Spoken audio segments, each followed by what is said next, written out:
अस्सलाम वालेकुम बच्चों, कैसे हैं आप? ठीक ठाक हैं। उम्मीद है आप सारे बच्चे खैर खैरियत से होंगे और अपनी बेहतरीन एक्टिविटीज़ परफॉर्म कर रहे होंगे लॉकडाउन के अकॉर्डिंगली। ऑब्वियसली एक मुश्किल सिचुएशन है, टफ सिचुएशन है, बार बार कहता हूँ। और we are in the second wave of corona. Second wave उसकी भी और सेकेंड वेव लॉकडाउन की भी है, जिससे शायद आप में से बहुत से बच्चे ऐसे होंगे जो खुश होंगे।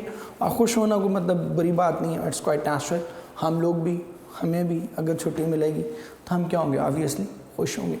बट इसमें जो पेनफुल चीज़ है वो ये है कि सफ़र कर रहे हैं हम सभी, एजुकेशन आप सब बच्चों की, क्योंकि एग्ज़ाम्स होने हैं। एग्ज़ाम्स के रिलेटेड जो तैयारी रिक्वायर्ड है वो उस तरह से करवाना शायद पॉसिबल नहीं है। तो डिफ़िकल्टीज़ तो हैं, मुश्किलात तो हैं, लेकिन मुश्किलात ही में इंसान का जो ट्रू करैक्टर है वो इमर्ज करता है। सो इसी दुआ के साथ आप बच्चों के लिए कि हम खैर आफियत से रहें, अल्लाह ताला हम सब के हाल पे अपने रहम व करम फरमाए और इस वबा को जल्द से जल्द हमसे दूर करें। हम आज अपना चैप्टर नंबर 13 स्टार्ट करने जा रहे हैं, गॉड बी प्रेज्ड। अहमदुद्दीन कासमी साहब का अफसाना है, मैं लिख भी देता हूँ।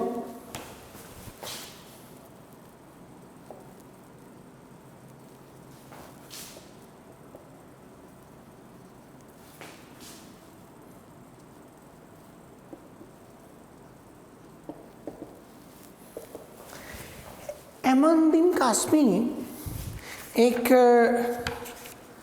बड़े ही हमारे फेमस पोइट थे, उर्दू के अफसाना निगार भी थे, शायर बहुत अच्छे थे और बहुत ही अच्छी गज़लें, अच्छे अफसाने उन्होंने उर्दू अदब में ऐड किए। ये जो अफसाना है ये भी उन्हीं का एक अफसाना है, अल्हम्दुलिल्लाह। उसका ये तर्जुमा है बुनियादी तौर पर, गॉड बी प्रेज्ड, कि खुदाया तेरा शुक्र है, अल्हम्दुलिल्लाह। अगर हम इसके मेन कैरेक्टर्स की बात करें, हीरोज़ की अगर हम बात करें, मैं आपसे बेसिक कैरेक्टर्स इसके डिस्कस कर लेता हूँ।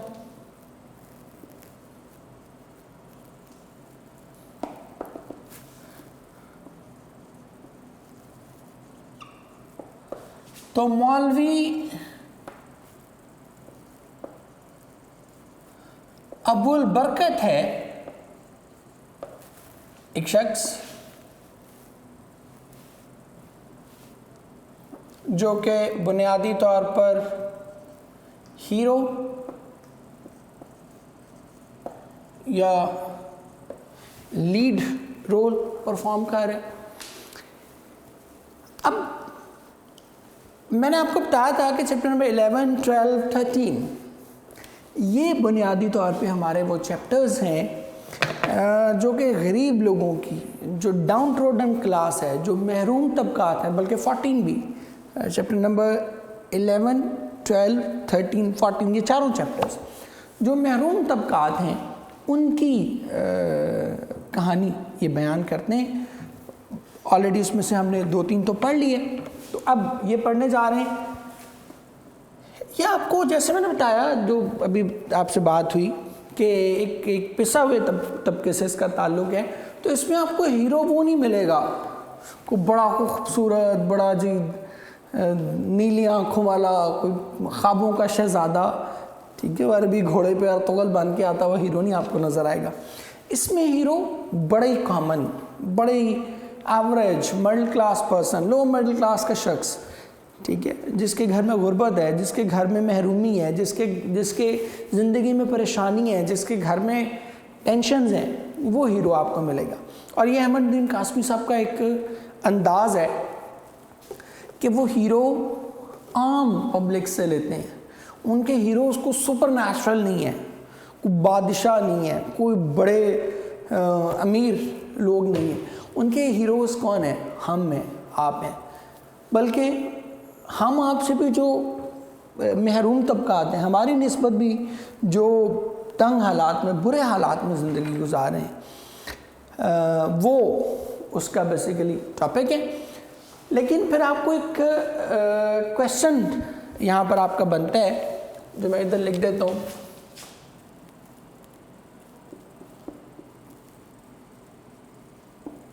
पहले मैं लिख लूँ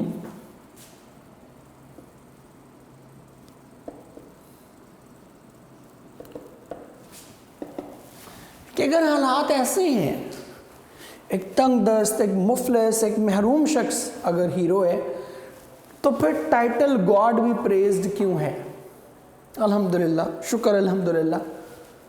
ये तो टाइटल तब होना चाहिए ना कि जब हीरो बड़ा आसूदा हाल हो, बड़ा ही मुतमईन हो, जिसकी ज़िंदगी में कोई परेशानी ना हो, जिसकी ज़िंदगी में कोई मसाइल ना हो, जिसकी ज़िंदगी में कोई चैलेंजेस ना हो, उसके लिए होना चाहिए ना शुक्र अल्हम्दुलिल्लाह।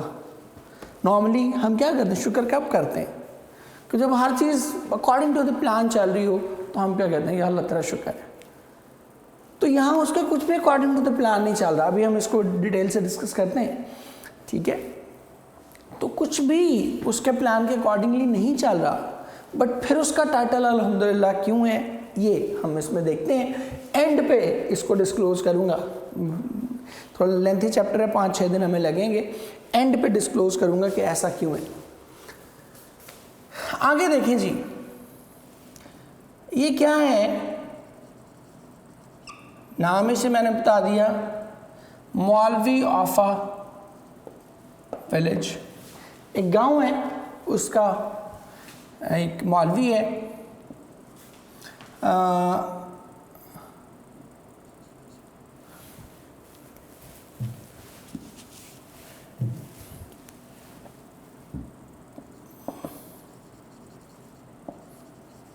affluent while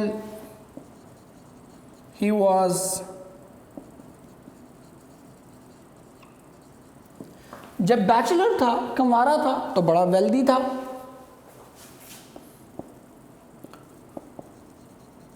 now has a lot of kids, लेकिन शादी हो गई और बहुत से बच्चे, लाइन लगी हुई बच्चों की। जैसे हमारे एक टिपिकल मौलवी का एक कॉन्सेप्ट उभरता ना आपके जहन में कि जनाब यूँ आप दरवाज़ा खोलेंगे तो 10-12 आपको एक ही जैसी उम्रों के, एक ही जैसे साइज़ के बच्चे आपको उन्होंने अंदर दहशतगर्दी सहन में मचाते हुए आपको नज़र आएंगे कि तहस नहस किया होगा घर का अमन सुकून। तो इसी टाइप के बच्चे, बहुत ज़्यादा बच्चे हैं उसके। बेटा उसका एक ही है, और लास्ट पे he is having a miserable life। अब उसकी ज़िंदगी बेशुमार तरह की परेशानियों, बेशुमार तरह की तकलीफ़ों से भरी हुई है। इसके बाद अगली है जी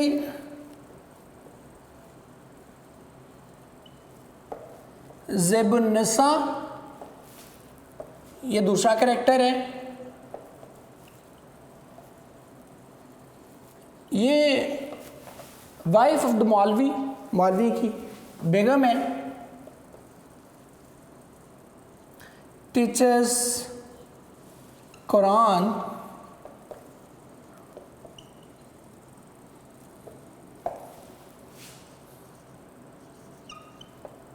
teachers Quran to village girls. गांव की जो लड़कियां हैं उनको कुरान पाक पढ़ाती है, और उसके बाद बाकी प्योरली हाउसवाइफ है। तीसरा कैरेक्टर जो हमें यहाँ पर नज़र आता है वो है महरुन्निसा। महरुन्निसा क्या है? She is the daughter of the मौलवी। मौलवी की बेटी है, और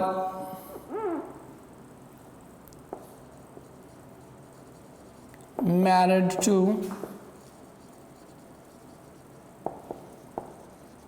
शमीम अहमद है। ये इसलिए एक्टिवली कोई रोल तो प्ले नहीं करती, लेकिन स्टोरी में इसका रोल बहुत अहम इसलिए है कि इसकी शादी ही मौलवी अबुल के लिए सबसे पहली और बड़ी टेंशन है, क्योंकि उसके पास जहेज़ नहीं है, उसके पास इस तरह की ज़िंदगी नहीं है कि लोग उसकी बेटी के हाथ मांगने के लिए आएँ। तो उसकी शादी करना, उसका घर बसाना मौलवी के लिए एक बहुत बड़ी दर्द-ए-सर है। तीसरा अहम कैरेक्टर शमीम अहमद है।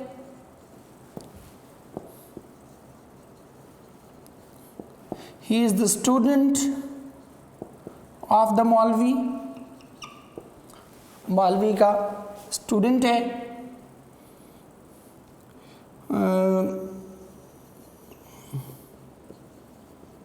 Shopkeeper by profession,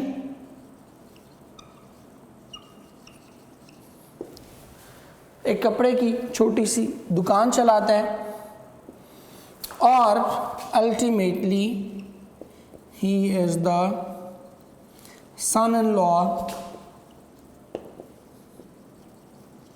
of the मौलवी। ये जो मेहरुन्निसा है, इसकी शादी अल्टीमेटली किससे होती है? शमीम अहमद से होती है। नेक्स्ट देखते हैं बच्चों, अगला कैरेक्टर है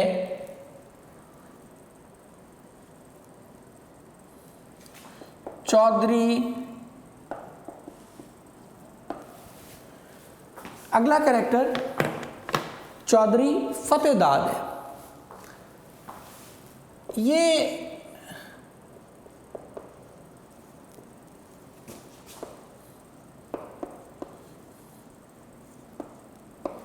हेड ऑफ द विलेज है, नंबरदार जिसको आप कहते हैं। नंबरदार एक ओहदा होता है बाकायदा, पूरे गांव में एक होता है, he is actually the chief of the whole village, उसको नंबरदार कहते हैं। तो ये हेड ऑफ द विलेज है।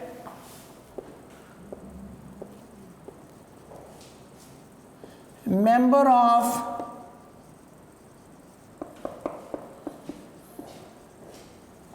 डिस्ट्रिक्ट बोर्ड का मेंबर भी है, और असल जो इसका कमाल है वो क्या है कि he is the supporter of the मौलवी, कि मौलवी को जब भी ज़रूरत पड़ती है तो ये उसके एक पैट्रन के तौर पे, उसके खैर ख्वाह के तौर पर उसको सपोर्ट करता है, उसको माली तौर पर उसकी मदद करता है, उसको तोहफे तहफ़ देता है, उसकी बेटी की शादी पे उसको मतलब सपोर्ट करता है। तो ये कुछ बेसिक कैरेक्टर्स हैं। सबसे पहले आपको मौलवी की शादी से पहले वाली ज़िंदगी दिखाई जाएगी, और फिर अल्टीमेटली उसकी परेशानियां, महरूमियां दिखाई जाएंगी, और इंटेंस किस्म की महरूमियां दिखाई जाएंगी। और फिर आपको ये भी बताऊंगा कि अगर महरूमियां ही दिखाई जा रही हैं तो फिर इस चैप्टर का नाम गॉड बी प्रेज्ड, अल्हम्दुलिल्लाह क्यों रखा हुआ है। और बता दूं, जो मैंने यहाँ आपको बताना था कि ये कंप्लीट अफसाना नहीं है, ये किसी उनके एक अफसाना, मैंने जैसे पहले बताया अल्हम्दुलिल्लाह, उसका एक चंक है, उसका टुकड़ा है। पूरा अफसाना यहाँ पर आपको आपके सिलेबस में शामिल नहीं है। और वो क्यों शामिल नहीं है ये भी till the end, at the end, till the end कह रहा हूँ, एट द एंड आपको बताऊँगा कि पूरा अफसाना आखिरकार इस अफसाने में ऐसी चीज़ क्या थी जिसकी वजह से ये पूरा अफसाना हमारे सिलेबस में शामिल नहीं किया गया, क्यों उस अफसाने को काट दिया गया।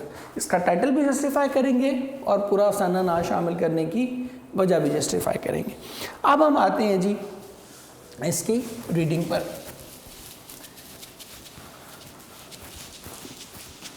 बड़ा ज़बरदस्त किस्म का अफसाना है, आपने इसको बिल्कुल भी मिस आउट नहीं करना,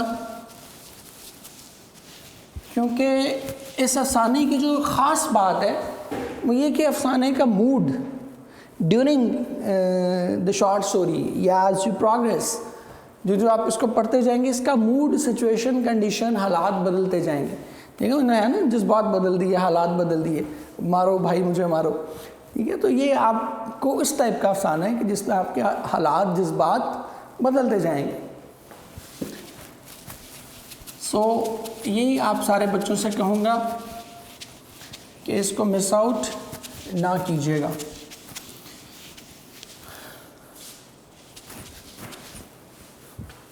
आपको पता है कि हम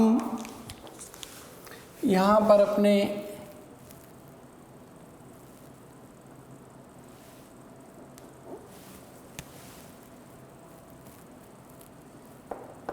मानी लिखते हैं,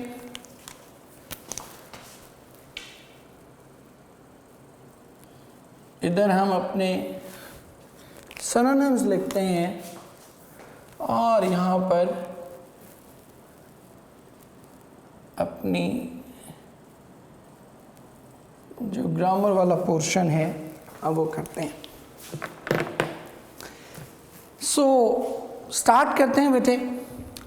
गॉड बी प्रेज्ड कहते हैं कि बिफोर हिज मैरिज, अपनी शादी से पहले, मौलवी Abul Barkat alias commonly known as, Urdu में आप उसको कहते हैं, उर्दू में इसको कहते हैं उर्फ या अलमारूफ भी कह सकते हैं, दोनों में से जो आपको ठीक लगे। और इंग्लिश में कहते हैं कॉमनली नोन एज। कहते कि अपनी शादी से पहले मौलवी अबुल बरकत अलाइस अबुल, कहते कि मौलवी अबुल बरकत अलमारूफ Abul used to live in comfort even pomp. Pomp कहते हैं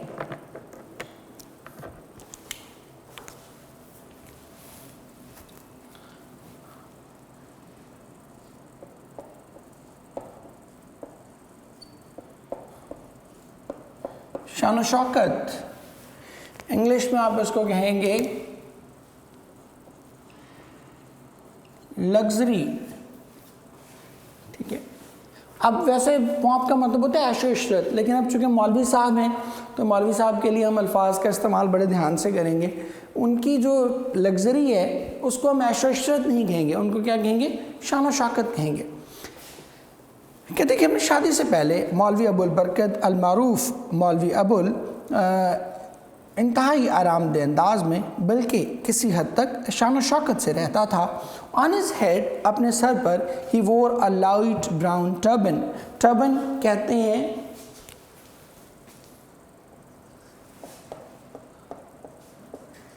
पगड़ी या अमामा भी आप इसको कह लें, अमामा भी कहा जा सकता है।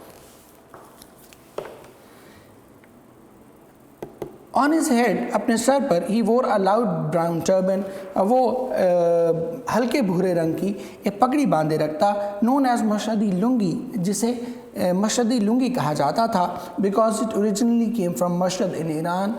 ओरिजिनली बुनियादी तौर पर, बेसिकली, असल में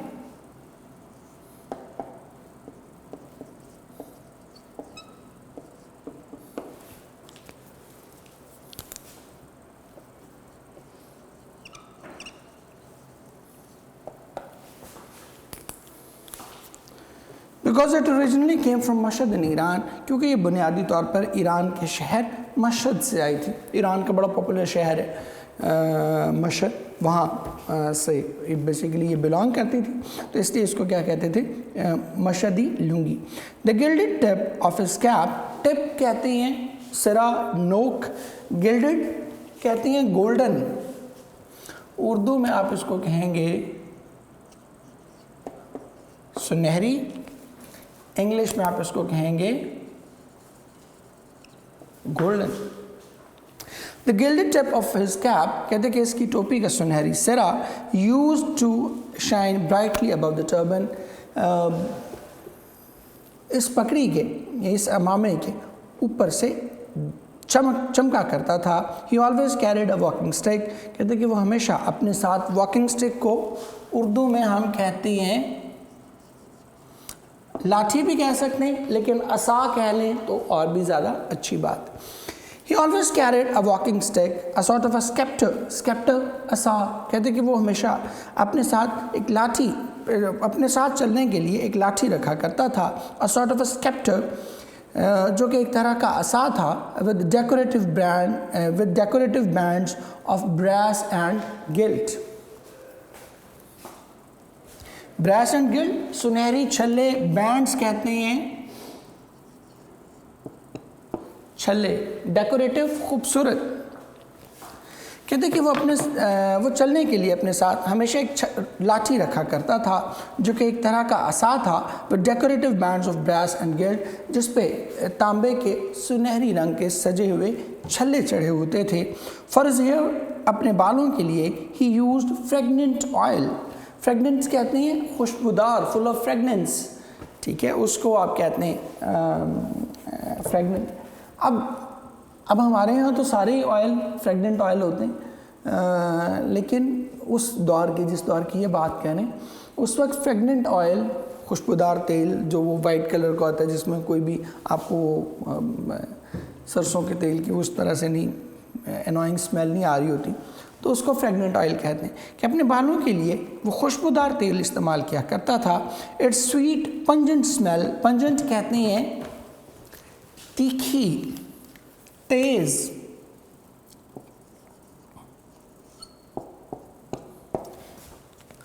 और स्वीट कहते हैं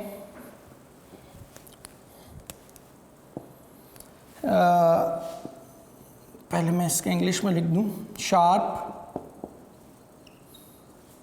इंटेंस, सवियर। कहते कि इसकी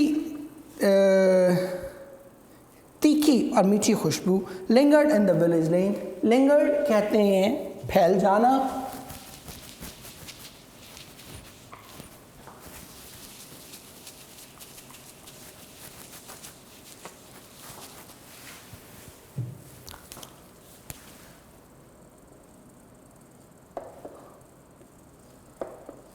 बिखर जाना, फैल जाना।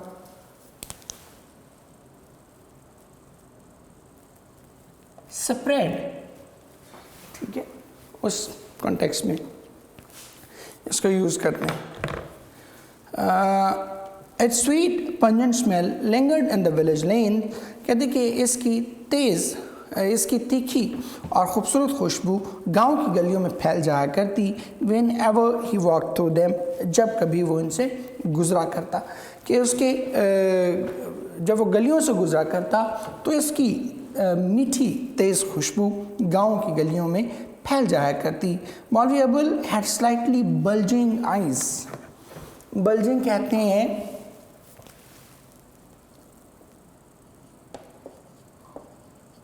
उभरी हुई, इंग्लिश में आप इसको कहेंगे पॉपिंग। मौलवी Abul had slightly bulging eyes, कहते हैं कि मौलवी अबुल की आंखें ज़रा बाहर को उभरी हुई थीं। ऑन हिज फिंगर्स, कहते और अपनी उंगलियों पर, ही वोर silver rings with large turquoise stone. Turquoise कहते हैं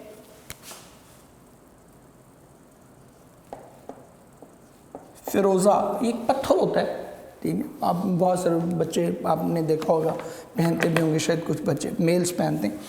ऑन हिज फिंगर्स ही वोर silver rings with large turquoise stones, कहते कि अपनी उंगलियों पर वो चांदी की अंगूठियाँ पहनता जिनमें बहुत बड़े बड़े फिरोज़े लगे होते, या अपनी उंगलियों पर वो बहुत बड़े फिरोज़े लगे वाली अंगूठियाँ पहना करता। These rings came off his fingers 5 times a day before ablutions. Ablutions कहते हैं वज़ू, कहते हैं कि ये अंगूठियाँ दिन में 5 बार वज़ू के वक्त उसकी उंगलियों से उतरा करती।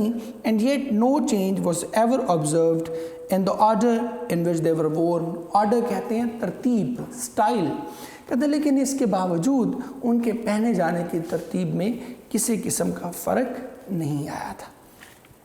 ठीक है बेटे, यहीं पे ही हम आज के अपने इस लेक्चर को माइंड अप करें, बिकॉज हमारा पैसेज कंप्लीट हो रहा है। नेक्स्ट पैसेज फिर हम कल के लेक्चर से स्टार्ट करेंगे, क्योंकि बहुत लेंथी हो जाएगा। तो आज के लिए इतने ही। आप बच्चों के लिए बहुत सी दुआएं, जीते रहें, खुश रहें, पढ़ते पढ़ाते भी रहें, शरारतें भी करें, घर वालों को तंग भी करें, सब कुछ करें, लाइफ इज़ पैकेज डील, मैं बार बार कहता हूँ, इसमें हर वो कुछ करने जो आप कर सकते हैं। यू मस्ट नॉट रिग्रेट के और ये नहीं किया मैंने ज़िंदगी में, नहीं, अभी टाइम है, जो कुछ दिल कह रहा है, जो इंस्टिंक्ट कह रही है ज़रूर करें, ठीक है। जीते रहिए, खुश रहें। आप बच्चों के लिए बहुत सी दुआएं। अल्लाह हाफ़िज़।